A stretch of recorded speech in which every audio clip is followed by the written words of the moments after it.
Oleh tuna kan muang hian masaberin ncs.gov.in ti website hi Google kan taibanga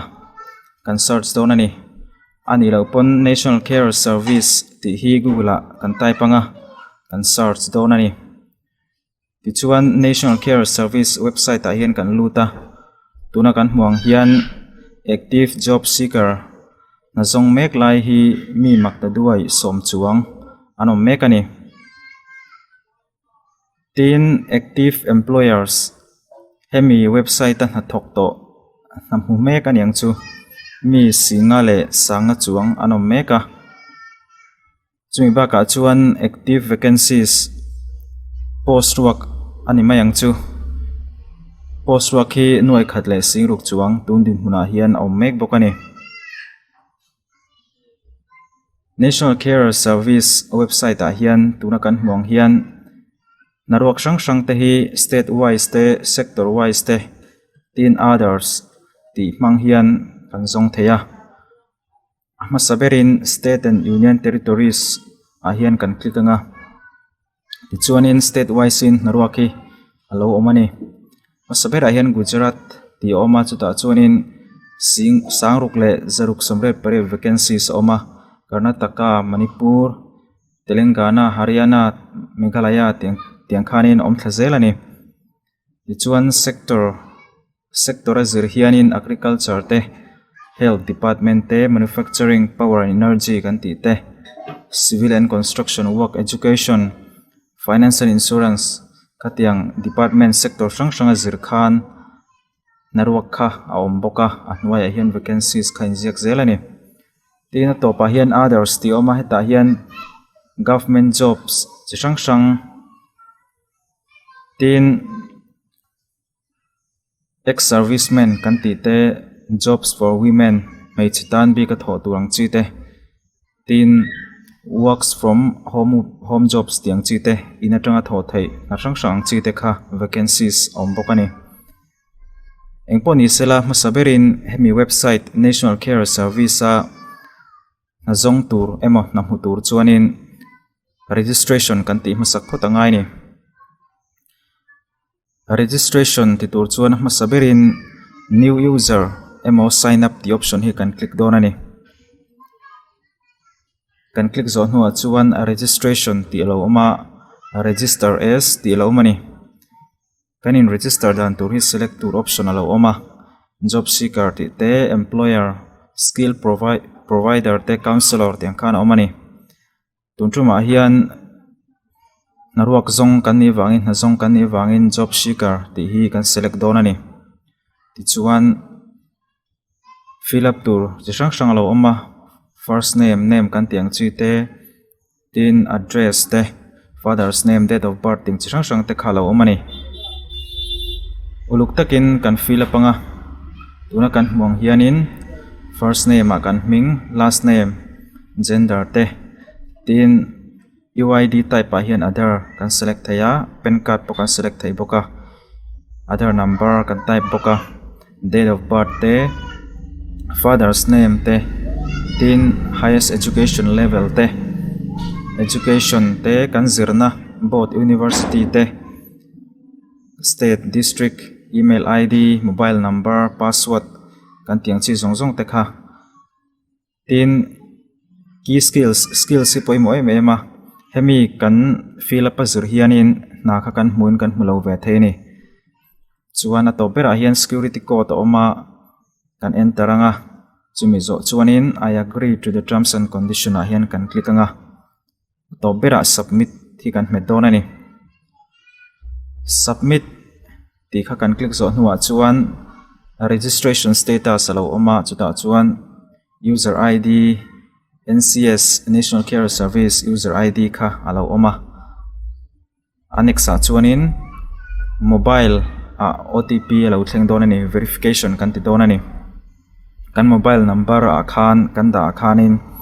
one time password OTP kha lo thlenganga chu kan type lu tanga kan type lu zo hnuah chuan verify ti kan click anga verify ti kan click zo hnuah chuan email ID kha kan verify le don ani email ID akan kan email akan one time password alo thleng lenga email akan login anga email akan NCS message ka kan endon ani chuan one time password kha ti hian alo oma 6 digit ania kan copy anga a website akan enter na tura one time password kha kan enter anga verify ti kha kan click le don ani verify kan click zo nuwa chuan user registration is complete ain tia chuan your OTP has been verified ani to bokani anexa chuan click here to proceed ti kha kan click don ani kan click zo nuwa chuan registration kan ti to boka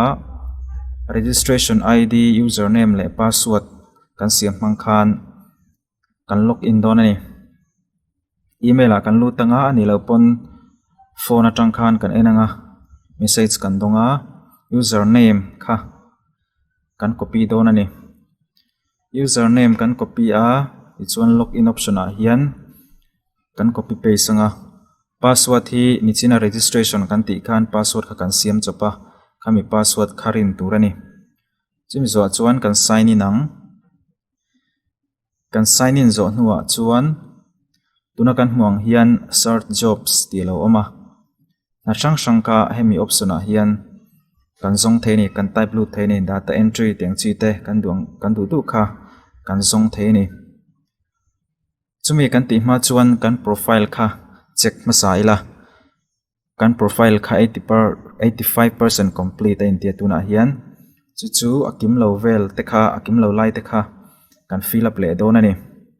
experience ti lo masabera key skills ichina kan soyang kanin key skills se poimo emema qualification kan nei ba ka khan kan thiam chirang sang khang te kha kan da lu don ani hami zir khan na kan zon khan officials lam khan kan key skills te kha kan education nen khan lo enanga kata khan na kan apply na khan kan thiam na azir khan an lo approve in an lo reject theini employment history te oma tin preference oma heta hianin na kan zon du na kan tho du na nyang chu kami state khomani chuanin kami state big kha kan da anga job nature a hianin full time part time contract ti te oma full time emo work from home ti kha kan du chuan kan select anga shift timing a hianin day and night kan du kan da anga kan du chuan kan da lo thei boka chumi zo chuan kan save don ani kan save zo nuwa chuan education training ti te person fo adang te po hi kan fill up zelanga kan fill up zo vek nuwa chuanin kan profile kan fill up zo nuwa chuan jobs kha kan search chinanga job seeker home ti hian kan click a search job ti kha kan click a ti chuan kan na tho du nang chi te kha select sector a te hian kan select a experience te po kan du chuanin engma type loin kan search pop theya ani lo pon kan du big company chuan entinan data entry ti te kha kan han da data entry kan ti chuanin data entry big chau kha narwak kha aron lang don ani chuan job location a hianin all India kan du ni kha chuanin state big kha da ngai lawa Mizoram big ka data entry kha zong don taila Mizoram ti kan select anga chuan data entry kha department big nge kan du na tiang chi khomani chuan kan da anga ani lo chuanin kan da lo mai don ani kan search chinanga chuan Mizorama tuna kan hmuang hianin data entry kha post work tuna hian om hri lova chuwang chuan all India kha kan zong le chinanga data entry big kha job location hi engma kan da lovanga kan search pop don ani kan search a kan hmuang hianin data entry big ho kha kami related jobs ho kha alo lang ta tuar mai ni office assistant kan tiang chi te chuan company te job location ang ti chi te receptionist kan ti te chuan a company ming job location salary te skill required ang chi te kha na lo lang le ta ni job description a hianin a naruak chan chin kha chipcher zokin a oma chuan data entry ti hi lo oma job location Maharashtra salary skill required data entry ti te chuan job description te pawh kha awm bawk ani tinan data entry big kha apply du taila data entry executive ani ta kan apply du ni chuan apply ti kha kan metanga apply ti kha kan me zo nuwa job description kha chiang zokin ti hian kan en theya numbers of openings a hian post work hi pakhat ania thlasari ni khat sa ni le som ni post kha nia salary hi a in ziak chi alawa negotiable te poni mela chuan company name te job title organization type antiang chui te functional role tur kha data entry operator ani don ani job description te lo oma chuan minimum qualification a hianin class 12 chin khan an apply theini data entry job tu na mi hi additional information a hianin work experience total experience te job location Mumbai a te ani a key skills kha poimo kan ti to kha data entry sales market research te kha khatiang thiam kha du sakpi kan ni don ti na ni chu chuan nature of job te last date to apply ni somni pakwa tharial sahni e somni gender preference a hian mi pa hi a thei chuan an du bi kani chuan khatiang kha kan ti zo vek nuwa kan apply don ani kan du ni chuan khatiang manglo po khan home atang khan tuna kan mong hianin state and union territories ti te sector le otherwise kami mang khan narwa kha kan zong le thei thawa state sang somni le pariat somni pakwa vel ama union territories UT kha pasari vel om boka khang ho zong a post work kha ti yanin alo lang ta a sector anen le ta le sector a chuanin agriculture kan te health kan ti te civil and construction work education finance and insurance kan tiang chi te kha om tani khang ho wa khan kan du na department zone entinan agriculture kha agriculture department biga kan post work kha an zong don taila khami kha kan click zo nuin ti hian alo lang ta treu mai ni agriculture department related ta post ruwa kom chi khalo lang ta district agriculture expert thakata sing khat sang ruk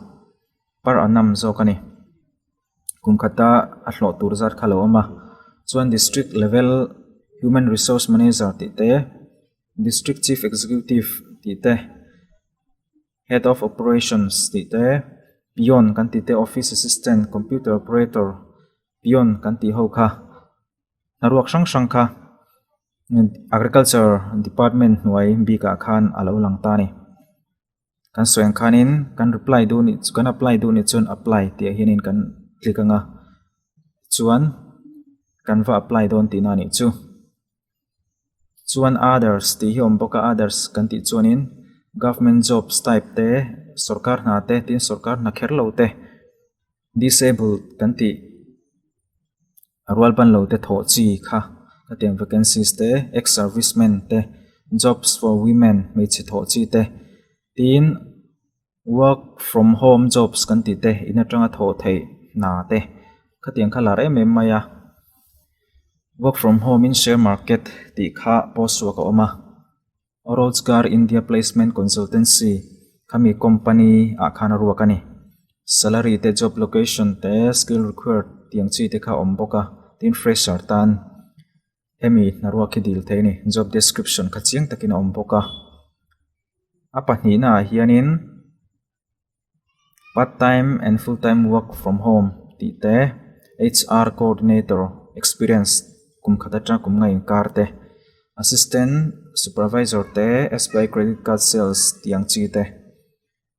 service executive ti te professor of ENT te tikhanin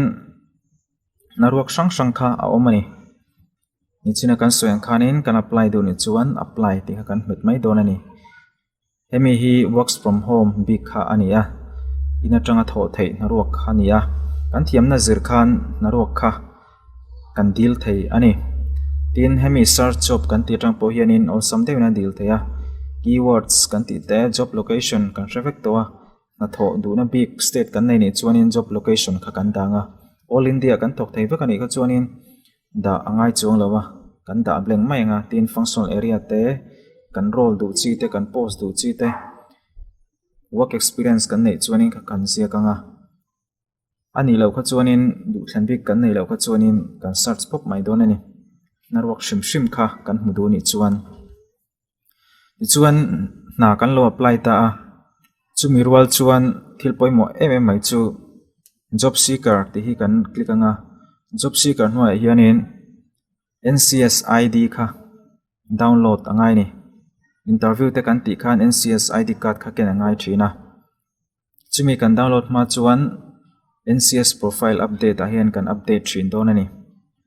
job applied na kan apply to zong zong kha tuna job applied ti kan profile a hian alo lang veka alo record veka heng te na ka apply to te nia office assistant ti te data entry operator tiang chi zong zong te ni ta chuan my interview kan ei na chi te tin appointment kan ei to ho zong zong ta po in record veka ka profile a hian chuan a to bera hian iCard ti omani hemi iCard hi tuna na ka apply chi te hi lo tling tai la interview min ko ni chuan kata khan ka iCard hi ken angai thina ni show angai thina ni NCS ID inziana te name email ti te district tiang chi zong zong kha omani chuan NCS ID card hi tian kan download anga PDF in kan download anga